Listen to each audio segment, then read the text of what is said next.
people presenting solutions everywhere, be it through the political circles, spiritual leaders, to more progressive movements offering self-sustainable solutions, many people seem to have a plan of how to fix the world. Others say all is just as it's supposed to be, and all we need to do is go with the flow, focus on love and light, and everything will be good. Visionary ideas are good and great to have. However, hopes based on ideals can shatter into nothingness if there is no foundation to build it on. The popular notion is that we must do, act, or vote, and it seems most folks want just someone to tell them what to do, so they don't have to think too much on their own. The question is, what are we really able to do if we don't even know ourselves? What is humanity?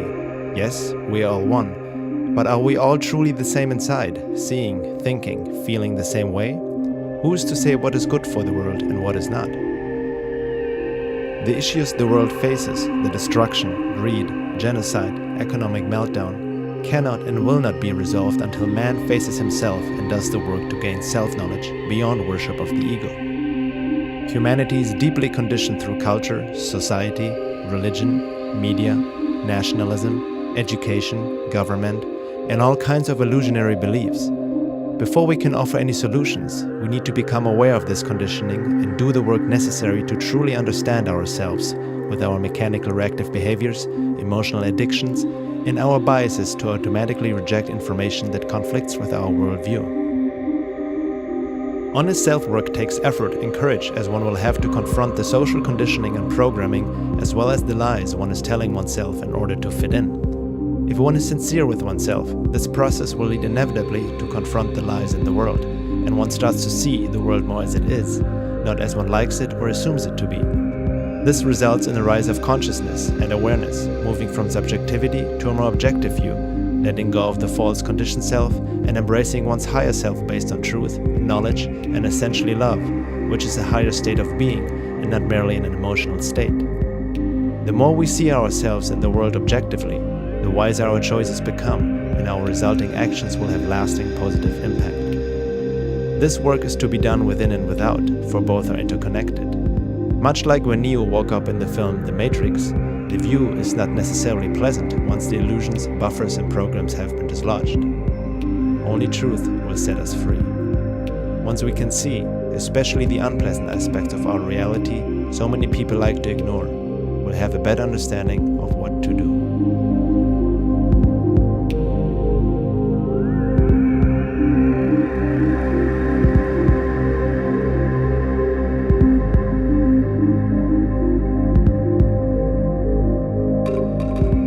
The necessity to know thyself has been transmitted through many wise men and ancient teachings throughout the world for thousands of years. However, the depth of these teachings and the required work to attain a higher state of consciousness has been distorted and watered down in the New Age arena and conscious movements these days, some of it even deliberate in order to steer people away from truth. Disinformation is used by the powers that be to infiltrate not only political parties and progressive organizations, but also the New Age movement.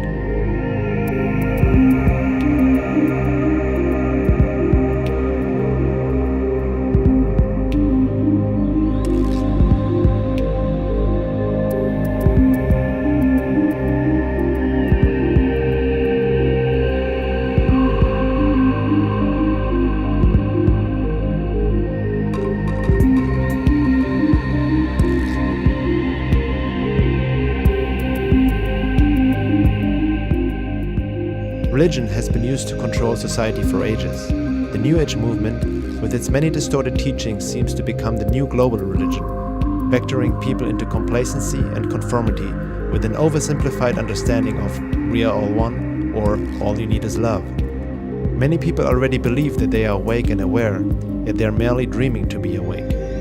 As a matter of fact, what we see nowadays in the New Age is similar to followers of dogmatic religions: blind belief, wishful thinking, emotional projections, and lack of critical thinking. Effective disinformation always contains a good amount of truth to lure the seeker in, but enough lies to steer the person away and keep them in a subjective tunnel vision. The same can be said about the many self-help gurus out there and many others who claim to know the way to happiness and abundance. They are here to help you help yourself, giving techniques of how to attract and manifest money, a fulfilling relationship, the perfect job, lover, and so on. while they make millions of the desperation of the people who seek happiness and a way out.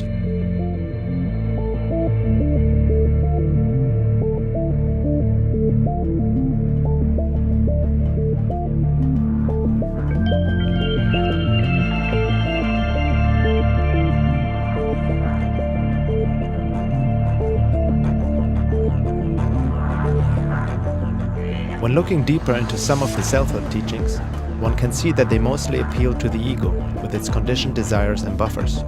They promote and push to follow desire without truly trying to understand where they come from to begin with. In a sense, what is sold today as spirituality and self-work is quite the opposite of what the classical esoteric traditions have passed down. It is more an escape, another buffer to stop seeing the world and oneself as it is. True self-work is not a walk in the park or about manifesting one's desires.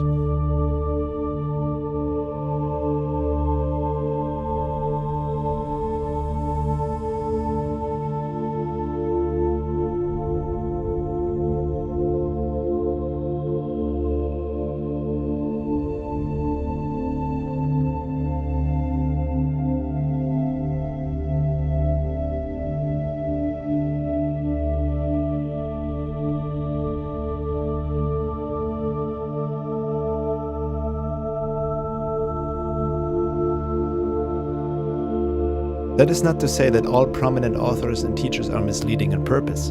They themselves can be duped and spread disinformation unknowingly, even if their intent is well meant. Most of them have more knowledge about marketing and selling themselves than understanding of spiritual work. It's not black and white, but lies are mixed with truth, so discernment is key. The truth about our world and humanity has been suppressed for thousands of years, and it certainly won't be revealed on Oprah anytime soon.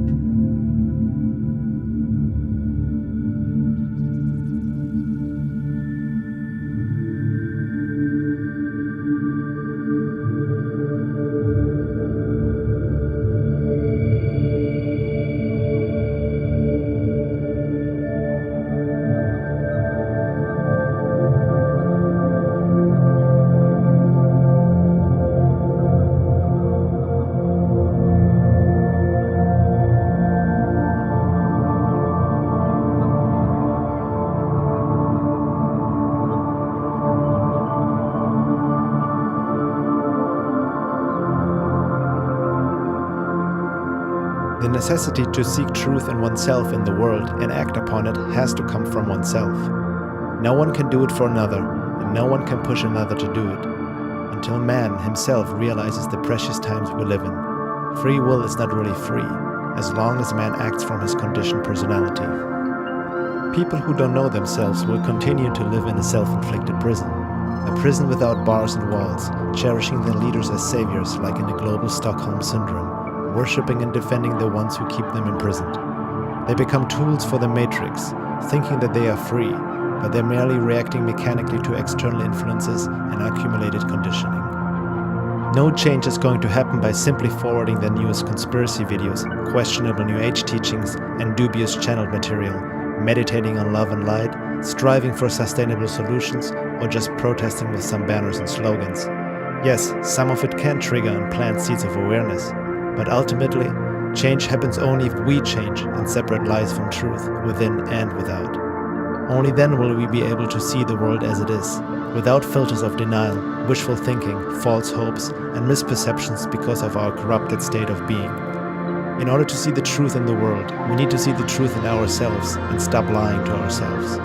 Only then will we be able to know what to do and act upon it.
During this time of transition, there is an awakening happening, no doubt.